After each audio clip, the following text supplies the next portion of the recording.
Are you planning on dying with nothing left? Nothing left at all in your retirement nest egg.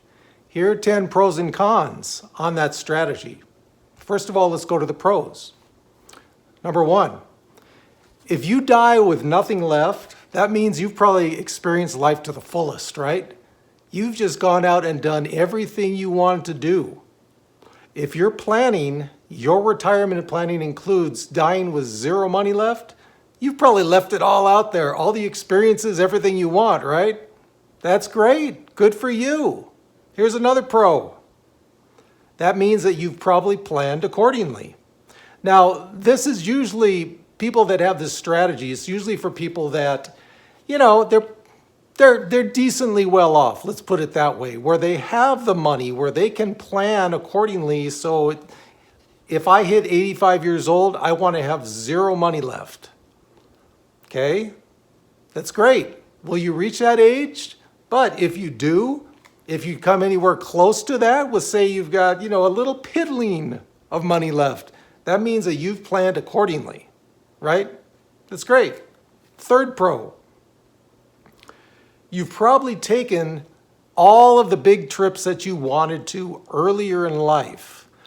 Probably a lot while you're still working, right? So that you can afford to say, okay, I've taken all that big stuff out of the way. I've got those big things that I wanted to do. I did them when I was 40. I did them when I was 50. So if you're able to do that, then that makes the planning somewhat easier, right? You won't have to say, I'm going to take this big trip to Brazil when I'm 72. You probably got all the big stuff out of the way early on. So that makes it much easier for you. And again, going back to the first point, that means you've lived life to the fullest. Good for you. Last one on the pros. You probably hit most of the items on your bucket list, right? If you can afford to start planning early in life with saying, I'm going to retire with zero money on hand, that means your bucket list is probably pretty well full. Let's put it that way.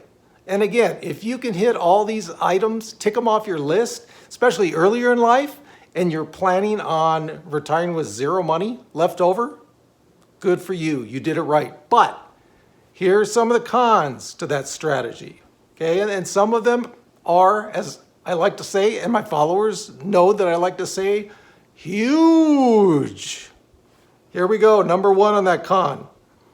What about your wife or husband? Or what about your children? Do you want to not leave any money for them? As I've touched on in another video, that's, some people do, some people don't. Some famous people say they do not want to leave anything for their children. Now, you could have given money to your dependents early on in life. Let's say you started giving money to your children, you would say, here's your inheritance. I'm going to give it to you when you're 35 so you have a good start in life. That's great. Then I guess you don't really have to do it afterwards, right? You don't have to plan to leave money for them. With your wife, who knows? Did you talk about it? I sure hope you did. I sure hope she knows what you're doing. So that's one huge con right there. And if any of you are watching me for the first time, my name is Dwayne. I retired at 59, a little over almost 2 years ago with about $500,000 in my savings. And this channel is about going through retirement on moderate savings. If you're interested in that, think about subscribing and also like it if you want to. It's free. The second con in this strategy. What about medical issues?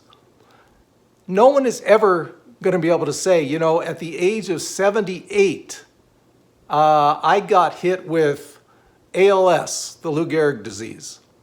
No one's going to ever be able to predict that, right? What happens if you get hit with something that is very expensive and you run out of money too soon? You're never going to be able to plan for that. So planning to have zero money left, maybe you might want to make them, go on the high side of that. In case you come up with these medical issues, you retire with maybe a little more than zero, just in case. Again, if people are planning on retiring with zero, that could be a big chink right there in the armor, right? Another con.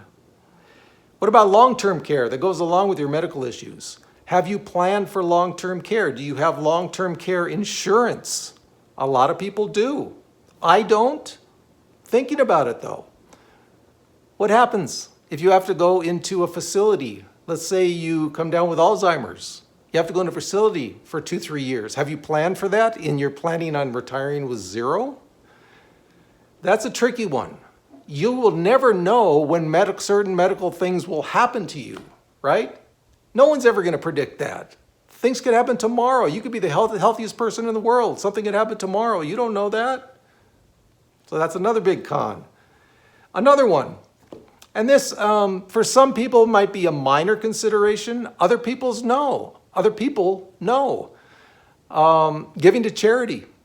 Do you plan on giving to charity? What about like giving to your alma mater? I went to UCLA, I went to Cal. If I have some money left over, yeah, I'd think about giving to those institutions.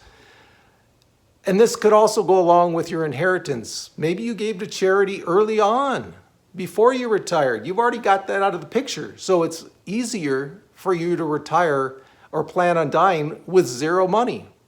Okay? Could be, but if not, that's a con. Another con, if you run out of money before you die, you just didn't plan right? You have to be so sure and so well thought out on your planning with the thought in mind of retiring with zero money left. If that's not the case, maybe you just didn't plan well enough. Could happen. Another one.